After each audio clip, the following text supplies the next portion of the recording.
A famous explorer once said that the extraordinary is in what we do, not who we are. I'd finally set out to make my mark, to find adventure. But instead, adventure found me. Tomb Raider is the latest game series to receive the reboot treatment, having been around 5 years since the last game in the main series, and as usual with a reboot we are taken back to Lara Croft's origin, where she is a new and inexperienced archaeologist on one of her first expeditions. Based on Lara's theories of its location, the Nishimura family have funded an expedition to the lost island of Yamatai as they wish to discover more about their ancestors. The expedition is led by Dr James Whitman, a somewhat washed up TV archaeologist, and he's accompanied by Lara, Sam Nishimura, who as well as representing the family is also Lara's best friend, Conrad Voth, an old friend of the Croft family that has known Lara since she was a child, and a handful of other specialists who form the crew of the Endurance. The expedition lasts a lot longer than the crew were expecting, and is starting to run out of funding with no hint of the Lost Kingdom being found. Lara suggests an alternate course, and while much of the crew are hesitant, they eventually agree to give her a chance, heading towards a notoriously stormy area known as the Dragon's Triangle. On the 22nd day since the expedition started, the Endurance, deep inside the Dragon's Triangle, is hit by a ferocious storm which destroys the ship, and the crew barely manage to escape to a nearby island with their lives. Almost immediately upon reaching this island, Lara is kidnapped by the hostile inhabitants and has to escape, but unfortunately things just go from bad to worse when it turns out the island actually is the Lost Kingdom of Yamatai, and it's populated by a violent cult called the Solari Brotherhood. The Solari Brotherhood kidnap Sam as they believe she is the next incarnation of the Sun Queen Himiko, leaving Lara to rescue her before they can complete their ritual, as well as getting everyone off the island safely.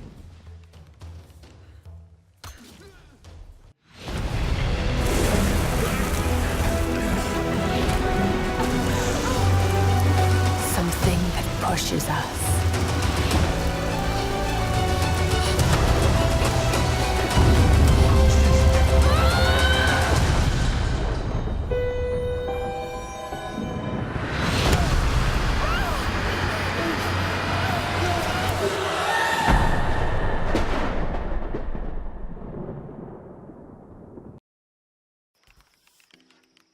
The key word you're going to have to get used to for Tomb Raider is Survivor. You've probably already noticed it used in all the marketing for the game, and it's definitely a strong theme while you're playing it. When you start out, Lara has just escaped from being captured, and one of the first things she has to do is find some food for herself, and she luckily finds a bow and some arrows and manages to hunt herself a deer to eat. When you kill the deer, Lara is a little hesitant to get the meat from it, and even apologises for killing it, which is reasonable considering it's supposed to be the first time she's ever done this. The only problem is, while she has done this to survive, it's a little soon before you're slaughtering any animal that comes near you. It is all done in the name of survival still, as most of the animals are vicious wolves that will attack you if you don't kill them first, but the transition from "I'm so sorry" to killing all the animals is just a little too quick. This is repeated once you start to run into human enemies about an hour or so into the game. Lara has escaped from being captured again, and is struggling against the captor with a pistol when she shoots him and kills him. Similar to the deer, she has an "oh god, what have I become" moment, but then after this cutscene she guns down the rest of the camp. Again, this is done in the name of survival, as you've seen these men kill other members of your crew moments earlier, and it is a case of them or you, but considering Lara feels like a monster for killing one man in clear self-defence, it feels a bit out of place to then just start a rampage through the camp, especially as she was sneaking around them with her hands tied behind her back a few moments ago. This is sort of referenced towards the end of the game, but only in passing, and is more making the point that Lara has survived, but at what cost. She's supposed to be presented as a survivor rather than a cold-blooded killer. By the end of the game the body count's a little bit too high for that really.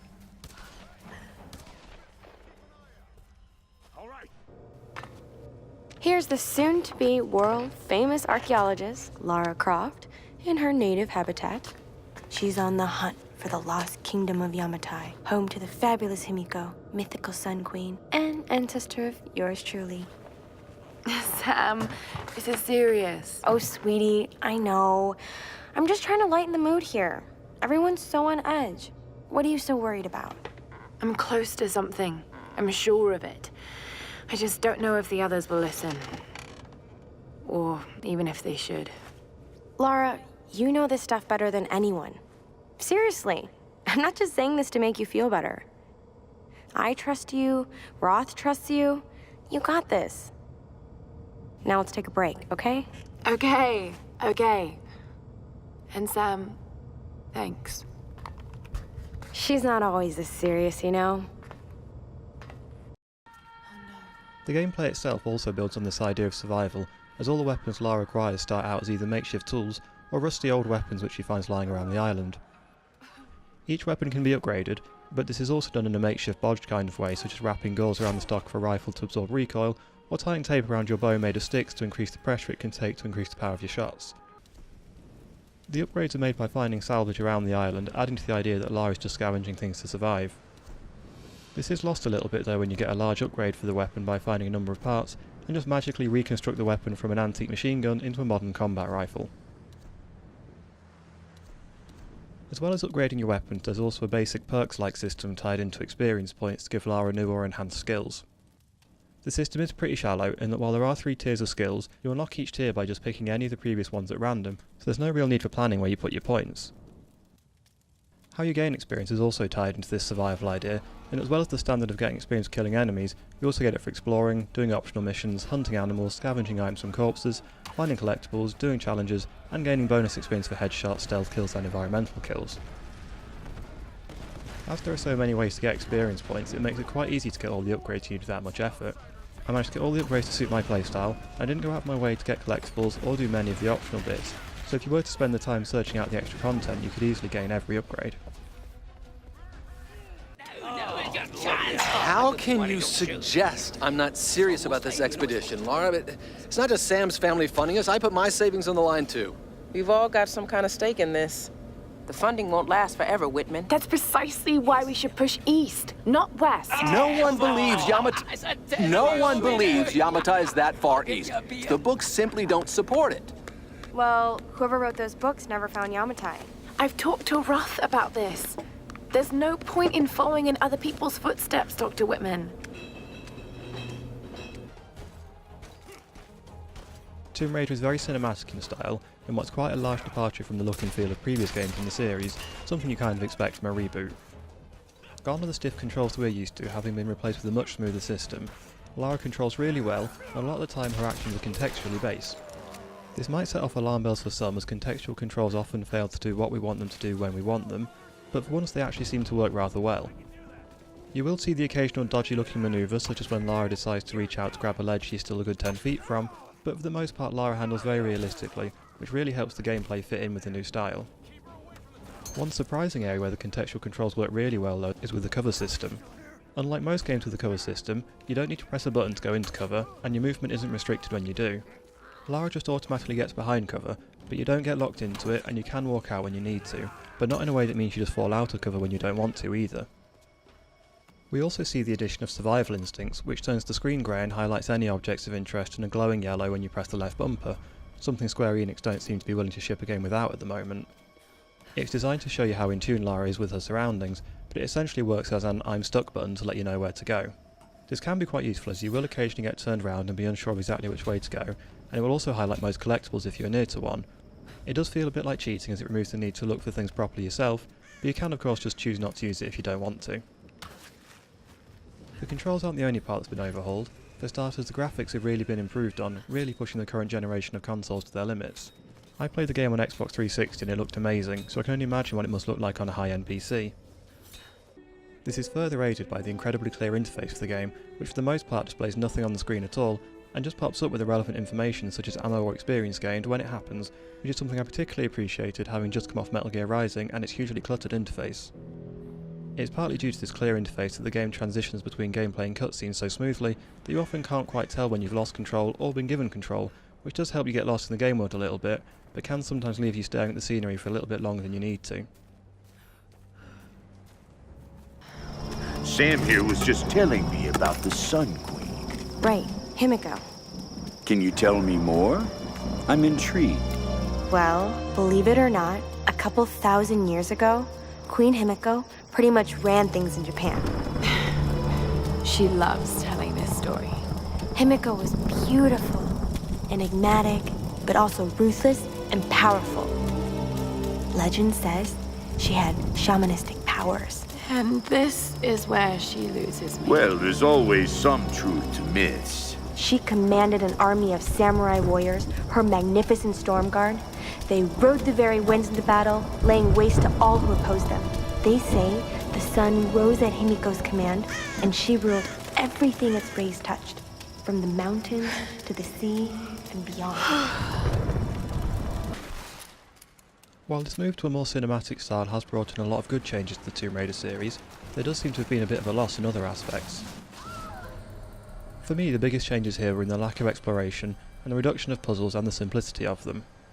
While there is some opportunity to explore, it isn't like in previous games where you would wander around in a tomb and search various items.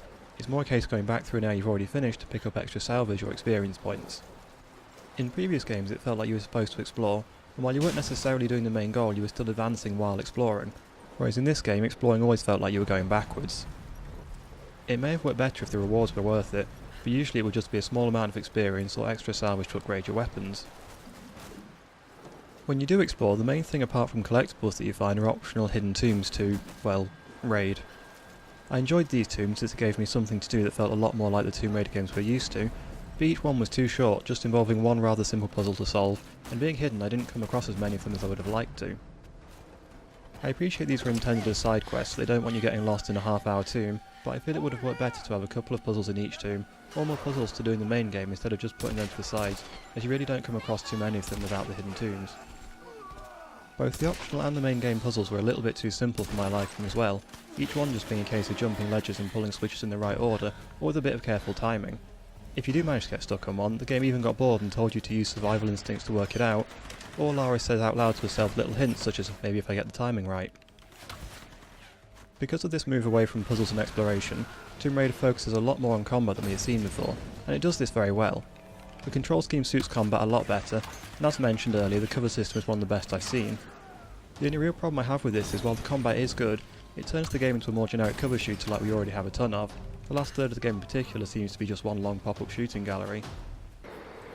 The other major change is the addition of everyone's favourite thing, quick-time events. I suppose this was inevitable due to the game's more cinematic approach, and they aren't the worst I've seen if they keep the buttons consistent for the most part. But at the end of the day, if you don't like quick-time events usually, you won't like them here either, and they are quite excessive. The first 20 minutes or so is pretty much just one long quick-time event, and I had to force myself to play past it. Tomb Raider is a game that showed a lot of promise, and definitely has its moments, but I just felt like it was a little bit too shallow, and could have done a bit more with what it had. The earlier parts of the game where you aren't just running around killing people, but are creeping through the camps of bad guys and solving more puzzles, were a lot more fun than the latter, where you just start to kill everything that breathes. It also suffered a little bit from poor pacing, as the story starts off with a shipwreck, and flashes back to the crew on the ship to contrast what Lara is becoming against what she was like before, but this stops about halfway through and it just becomes a generic action game. If nothing else, Tomb Raider has shown that the series is a survivor. I just hope that in the next game they keep what was good about this reboot, but increase the puzzle and exploration aspects again, and that they don't call it Tomb Raider 2, as that'll just get really confusing.